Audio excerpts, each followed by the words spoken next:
Aloha, everyone, and welcome to the first macro podcast episode. And I think this is a really important time because we have the director over here, Laurie Moore, as well as John Greene, the deputy director. And I think this is a great moment for us to just kind of talk more about what macro is all about because it is fairly new. So let's just kick it off from there because I think that's what a lot of people are questioning, right? Okay, what is this new office really about? So let's start from the top level. What is macro? What does it mean, Laurie? Thank you. Yeah. Well, macro, military, and community relations office. Yeah. So we're calling ourselves macro. It's just easier. Otherwise, it's a mouthful. Mm-hmm. But if you think of us, we're a state-led organization. But if you think of us as the bridge, right? Yeah. So think of us as the bridge between community, state agencies, federal government, DOD, and we're a sturdy bridge.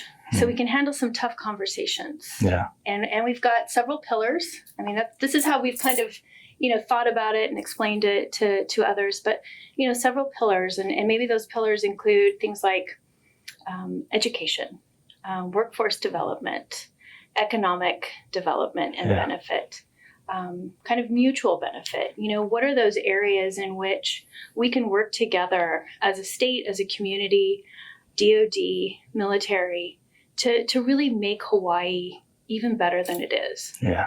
And I feel like this kind of effort, that's a great analogy of this creating that bridge, being that bridge between the two sides, right? Between the military and the community. But one of the questions that I do have is like, why now? Why not 10 or 20 years ago when a lot of things are also happening? So why now? What created this moment to move? That's a great question. I think that a lot of people are wondering that same thing. Yeah. What transpired now that happened like 10, 20 years ago? Yeah. We live in a different world than we did 10, 20 years ago. We can look at just the geopolitical landscape that we live in and how that's changed over time. And there's obviously things that have happened more recently that have spurred more interest in the military's impact on our state. And what's the community involvement look like when we interact with the military? How can both voices be heard, respected? The culture of Hawaii be respected? The military is a big part of our state. A significant number of people are in the military or work for the military. And it all has impacts on our infrastructure, our schools that Laurie mentioned, housing. Mm-hmm. There's a lot of different impacts that the military has upon our state. And now is probably the perfect time to start having those tough conversations that we need to have to move forward.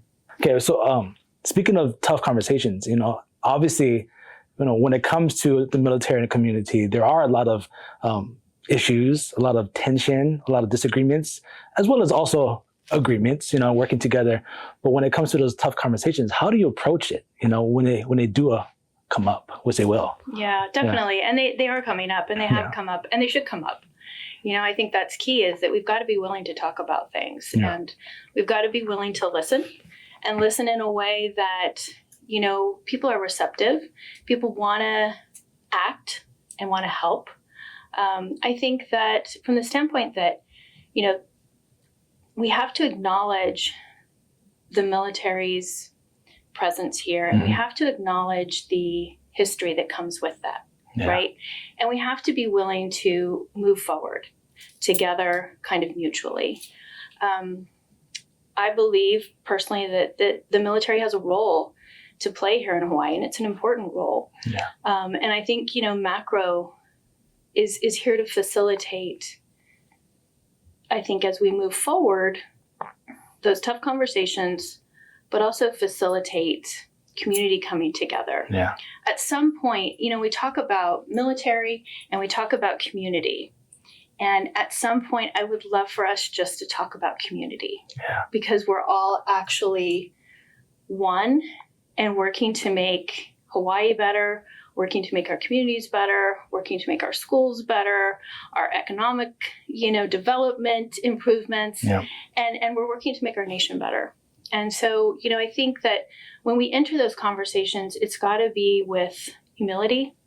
It's got to be in a transparent sort of way and an accepting sort of way in which, things are not taken personally, but being willing to, acknowledge that things have not always been pono. Yeah. And how do we work together to make them so? Yeah. You mentioned transparency, and I always find it kind of difficult because there's so much, it's very complex when it comes to the military, whether it's classified or whether certain people can say certain things, which I think as a part of the community, it kind of gets a little frustrating sometimes when we go to, meetings and we're asking questions and we don't get a clear answer.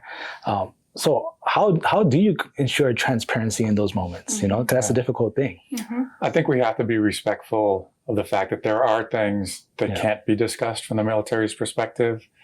For whatever reasons, things are classified, and maybe those aren't the discussions that we're going to have. Yeah. But the discussions that we will have are, what happens that impacts the community from the military? What do they do? And how do they hear the voice of the community? Yeah. And that type of transparent communication. And when we think of transparent communication, it's about listening and understanding and the kuleana that you have for the other side of the table, so to speak.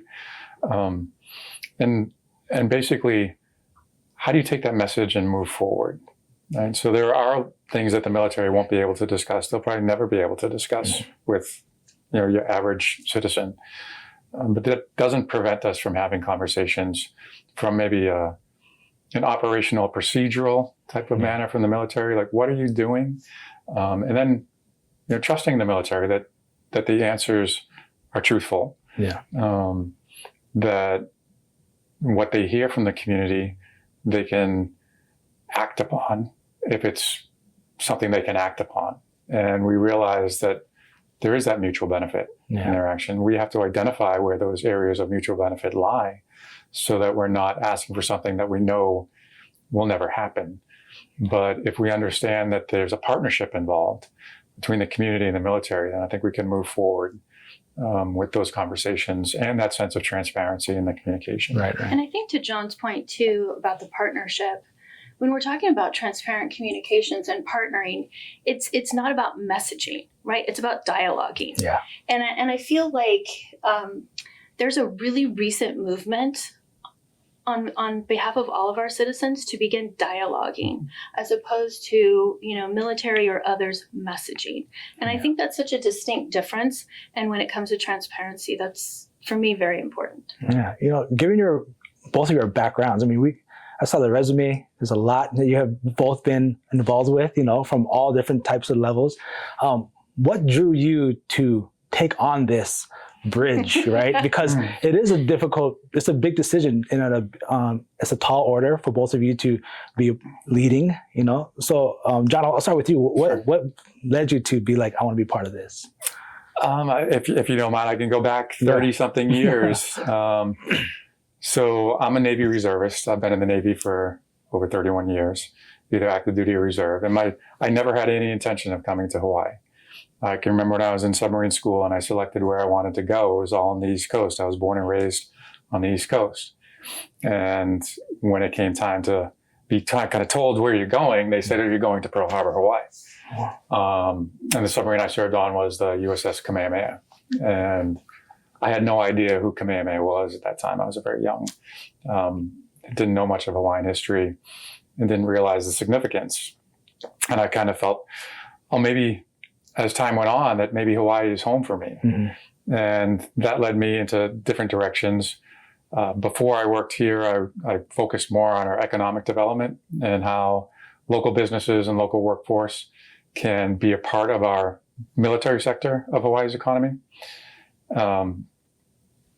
And prior to that, I actually ran a nonprofit, which helped local small businesses thrive in taking advantage of defense contracts. Mm-hmm. And in addition to that, obviously, when businesses thrive, workers thrive because you need to hire local people.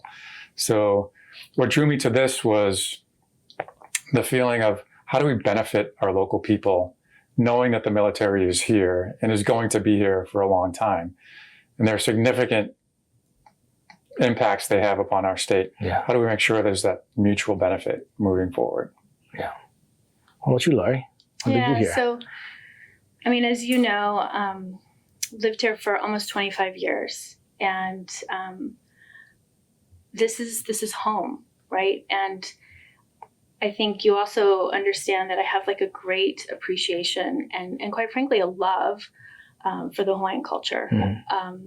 And it's very genuine and very authentic. And I come from, my husband, retired military, retired, 15 years ago, almost. We have, our oldest son is serving in the military. Our youngest son is actually doing an internship with the military. He's an aspiring attorney.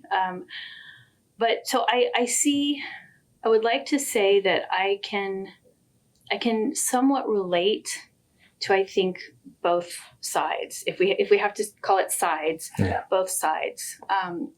I certainly understand, I think, the history and acknowledge, the frustration, acknowledge the hurt. But at the same time, I want to be part of how we move that forward for our children and our grandchildren. And how do we find that common ground? I mean, it's very interesting because, in my opinion, there are a lot of similarities between military culture and the values associated with that, and the values associated with Native Hawaiian culture. And I think that there is a deep appreciation for both, and we just want to help kind of bubble that to the top, and really be part of the solution. I think as we took these roles, I mean, it's and you and I have had this conversation. It's not without risk, for any of us. We left, I think, great positions and jobs that we really enjoyed. But we really, I think both of us and our team members, and we have an amazing team, we felt called to do this. And so that's why we're here. And I think that's like something that, when I first learned about macro is like, this is not the first time this effort has happened before, right? There's been a lot of times where they try to create these bridges and everything, but I also don't think there's ever been an office dedicated just for that. Right. So I think that's a big thing to acknowledge too, right? Is that something new. And how long have you been around now? Like just like a little over a year.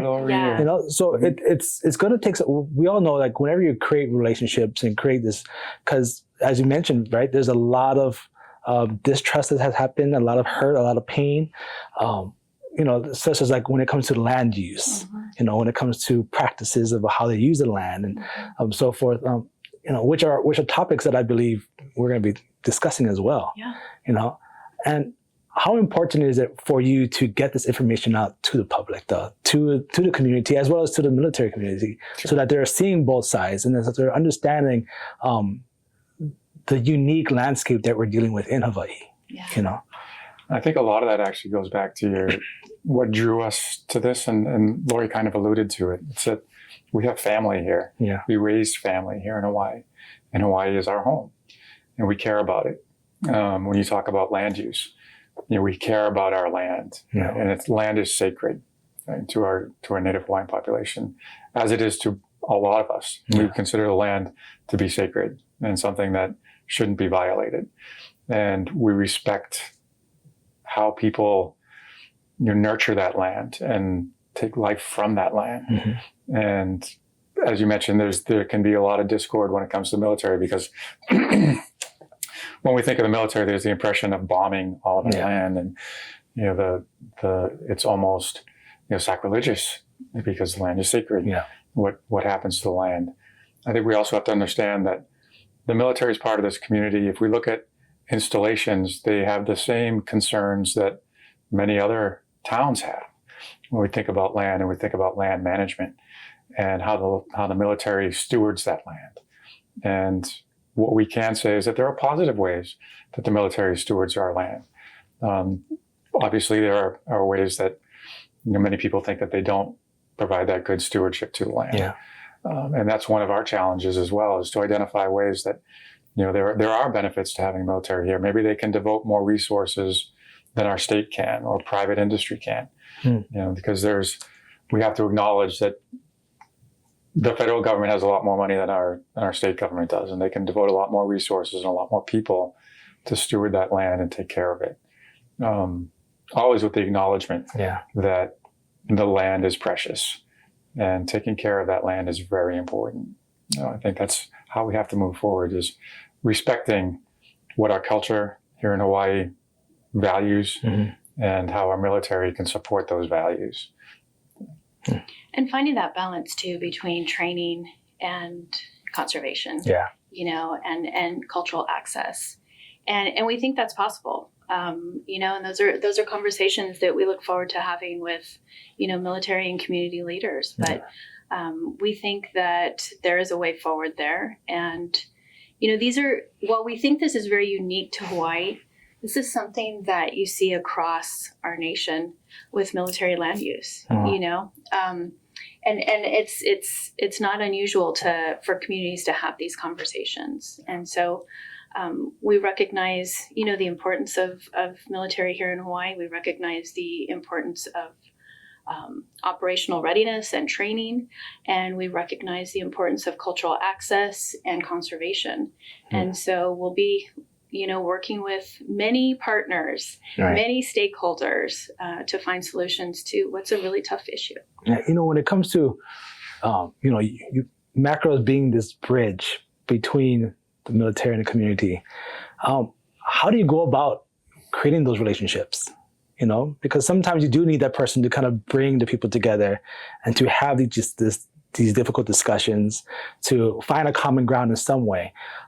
How have you been approaching the community as well as the military to share more about what macro does? Yeah. So, podcast, right? It's going to be one of our ways in which we're kind of sharing community conversations and our social media. So we hope folks will follow social media, because I think we're putting out some really good information. Our website, it's another thing. We've got media that's happening at least once a month and hopefully more often. We're really trying to, so it's a two-way conversation, and we'll be working to, I think, educate our community at large in terms of why is the military here? What's the importance of that? What's the value of that? What are the implications of that? How do we overcome those? And then also, military, when you're here, how do you be a good neighbor? How do you show appreciation for the host culture? How do you honor that? And so, I think through all of those means, we'll have the opportunity to kind of dig a little deeper in those things. One thing that you brought up was the good neighbor. What does that even? What does that mean in that situation? I mean, for me, I think it means being humble, right, and acknowledging that technically you're a guest here. We do teach our military to bloom where they're planted, and so how do you bloom in such a way that you're benefiting the garden around you? Good neighbors, and we always respect the people you live with, you live next to. And we consider our military to be part of our community. And how do we treat each other with respect and a good neighborhood? And you talk about good neighbors, it's all about treating each other with respect.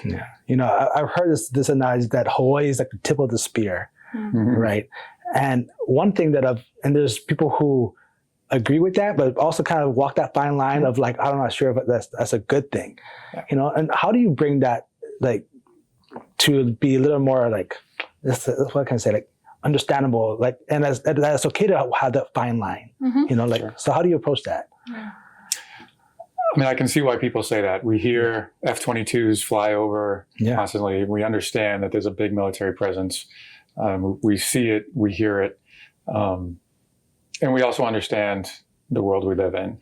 And when we think about, our adversaries from a national perspective, where they're located and where Hawaii is located, we can't do anything about our geographic position. And personally, I think the tip of the spear is probably a little bit further west than we are, if we're being honest. But from a military perspective, from a logistics perspective, when you talk about the military, Hawaii is the furthest west state of our country. And the military presence here, the significant military presence, so from our geographic combatant commander at Indo-PACOM to the headquarters of all of our components here in the Pacific, I mean, it certainly lends itself to saying we are the tip of the spear when it comes to how we engage with who would potentially be our enemy, so to speak. Yeah. You know, and from a individual perspective, I can see why that would cause some fear, almost, because it also paints a big target on our state. And I think that's part of living with it, is that the military's here. We have an understanding that the military has a mission. Part of that mission is to keep us safe. Right. And so when we say tip of the spear, yes, it has that connotation of offensive kind of firepower, but it also should provide some comfort in knowing that we are defending our country, and in doing that defense of our country, we're defending Hawaii. Yeah. So there's a lot of, you know, I think maybe misconception when it comes to, well, the military is all about fighting wars. The military is also about protecting our homeland, of which Hawaii is a big part. Yeah, well, thank you for saying that. Yeah. You know, and one thing now, before we end this, is, you know, there's a lot of people who are still going to have a lot of questions about macro. Sure. But at the same time, I also acknowledge that it's fairly new, you know, and you're still learning and trying to figure things out. What's one thing that you want to leave with the community at large, just to what your intentions are as an office? We want to listen with intention. We want to listen with the intent to act, to improve the relationship. I mean, ultimately, I think we'd like to see kind of a reset of the relationship. Right. And I think that's going to take all of us. And so if we're leaving anything with our military partners, with our community partners, it's to join us and let's work together. Yeah. You know, and I think that's where like this podcast will be an interesting platform, right? Because it starts with conversation. It starts with dialogue from people who have differences and people who view things differently, but also have this mutual respect that, you know, we are trying to create a space in Hawaii that we love to be stronger, to be safer for all of us, and also to flourish, you know, from not only a human perspective, but also a cultural standpoint, you know. Yeah. So, you know, I just got to commend you both for taking on this tall order, because it is going to be a lot of work. And I think you both know that. So I appreciate mahalo for that, you know. Thank you. I think with Laurie's point, it's tough conversations, but if we can do it in a comfortable place, you know, where people feel comfortable acknowledging that the conversation is difficult, but always goes back to that transparent communication. Yeah. And Daniel, thank you for hosting the podcast. Yes. It means so much, and we think you're just, you know, an amazing host and the perfect person for this. So we're really grateful. Mahalo, thank you for that. You know, and for me, the reason why is just because I also want to learn more, you know, because born and raised in Hawaii and just didn't know too much about the military, you know, and I've had my own assumptions and had my own experiences that has shaped my way of thinking and my perspectives, because, you know, it was both good and bad that I've had, you know, and I'm seeing this as a good way to not only learn more, but also just kind of grow too, along with all of you as you continue to help out with the community and help build a stronger Hawaii too. So mahalo. Awesome. Mahalo. Mahalo.